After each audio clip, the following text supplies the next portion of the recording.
मेरे इस बातों के ऊपर ध्यान दीजिएगा।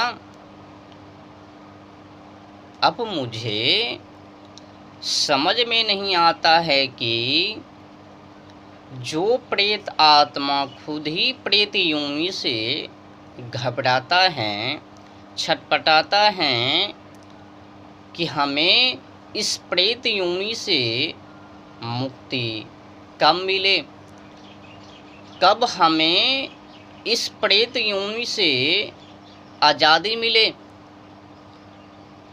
और अन्य योनि की प्राप्ति होवे। वो प्रेत आत्मा एक दूसरे को तंग करता है, एक दूसरे के पीछे लगे रहते हैं, एक दूसरे के शरीर के अंदर प्रवेश कर जाता है। इसमें आपको क्या लगता है? जो खुद ही पहले से ही तंग हैं, बेतंग हैं, घबराए हैं, छटपटा रहे हैं, क्या वो ऐसा कार्य कर सकता है? एक दूसरे के शरीर में प्रवेश कर सकता है? जो खुद ही स्वयं ही छटपटा रहा है उस प्रेत योनि से। एकदम बेफालतू बातें हैं। कोई भी छोटी अकल बुद्धि वाले मानव भी इस बातों पर यकीन नहीं करेगा, विश्वास नहीं करेगा। जिनको छोटी भी बुद्धि अकल है ना, वो भी विश्वास नहीं करेगा इस बातों को। ये तो एकदम व्यर्थ बातें हैं, बेवकूफ़ी भरी बातें हैं। कोई भी प्रेत आत्मा किसी भी मानव के शरीर में प्रवेश नहीं करता है, किसी मानव को तंग नहीं करता है। एक और भ्रमित भरी बातें समाजों में प्रचलित हैं, वर्चस्व में हैं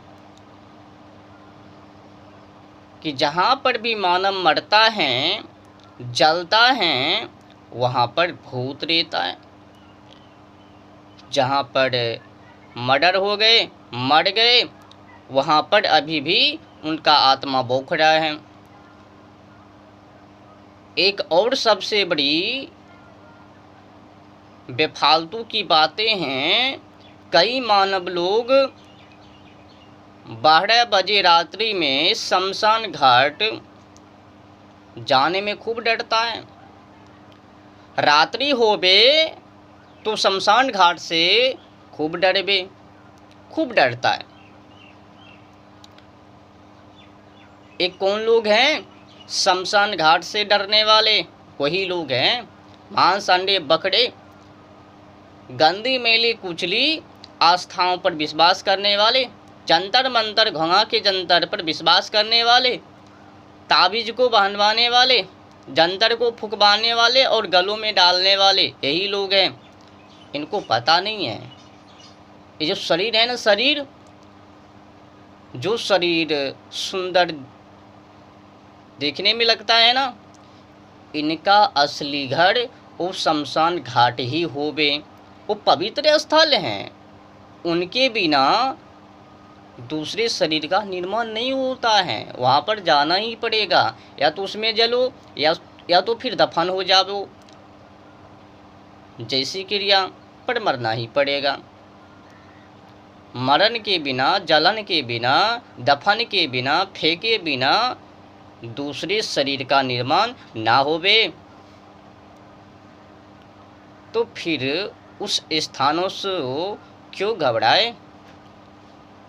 शमशान घाट में या फिर दफन कर देने के बाद कुछ भी शेष इस शरीरों से नहीं बचता, भस्म। और बात रही प्रेत आत्मा की, वो किसी को तंग नहीं करता, वो खुद ही घबराए हुए हैं कि हमें इस प्रेत योनि से कब मुक्ति मिले और कब हमें अन्य दूसरी योनि प्राप्त होवे। खुद ही घबराए हुए हैं। वो भला एक दूसरे को तंग क्यों करे। और जो तुम लोग ये सोचते रहते हो कि जहाँ पर भी मरते हैं, जिस भी जगह पर मरते हैं, वहाँ पर प्रेत चिपका हुआ रहता है, ये बेवकूफ़ी है। ओहो हो, उस विद्यालय थी ना, उस विद्यालय में एक व्यक्ति मर गए और उस स्कूल में वो भूत प्रेत आत्मा चिपकी हुई है, वो जो मरे हैं। ऐसा भी शंका है कई मानव को, जहाँ पर मरता है वहीं पर भूत चिपका रहता है। उनको अन्य योनि में जाने की नहीं है ना, वहीं पर चिपके रहेंगे।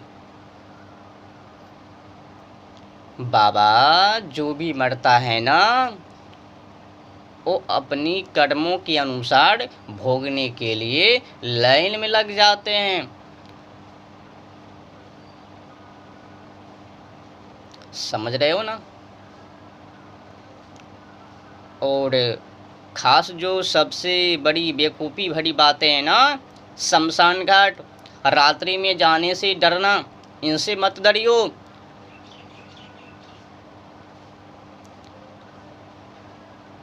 शमशान घाट के बारे में वहाँ पर जाने पर जो भी डर आपके अंदर है ना, उनको निकाल लो। तुम लोगों को ये भी पता रहना चाहिए कि वहाँ पर शिव जी का वास है। समझ रहे हो ना, वो पवित्र स्थल है। केस जली जस घासा, हड्डी जले जस लाकड़ी, चाम जले जस मोम। ये कुछ नहीं बचता। छोटी मोटी जो रकम शेष बचता है वो मछली खा जाती है। बचने की तो कोई मार्ग ही नहीं है। और बच भी गया तो उससे क्या, वो थोड़ी प्रेत आत्मा वहाँ पर चिपकी रहती है, या फिर जहाँ पर मरता है वहाँ पर। ये सब भ्रम निकाल लीजिए।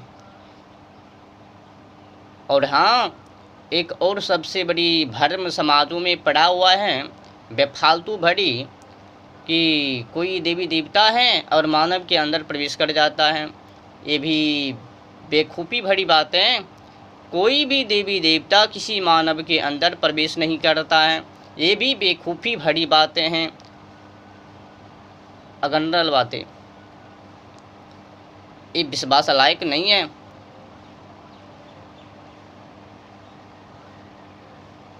अनर्गल बातें हैं ये भाई, बेवकूफ़ी भरी बातें हैं। कोई भी देवी देवता किसी मानव के अंदर शरीर में प्रवेश नहीं करता। अगर करता है तो फिर एक काम करना, करेंट के पास ले जाना और 2 टायर निकालना, छील कर सटा देना। देख लेना उनकी नौटंकी थी या फिर अपनी मनमर्जी, या फिर वो, समझ गए हो। कोई भी देवी देवता किसी मानव के अंदर प्रवेश नहीं करता। ये बेवकूफ़ी है। जो भी मानव लोग कहता है, ऐसा कहता है, नहीं नहीं आता है, तो उनको पकड़ो और कहो चलो मैं आपको असली देवता को दिखाता हूँ। मैं भी तुमको भूत भगा के दिखाता हूँ। अच्छा चावल को देने से क्या प्राप्त, उनको तो ठगने का मौका मिल जाता है। कुछ भी तुम देते हो वो अपना जेबी को भर लेते हैं और तुमको उल्लू बना के भेज देते हैं। नाम भी लेते हैं, 1-2 साल को पुत्री पुत्र, सब कामना पूरी हो जाएगी इनके कृपा से, उनकी कृपा से। ठगने की तो बड़ी महिमा को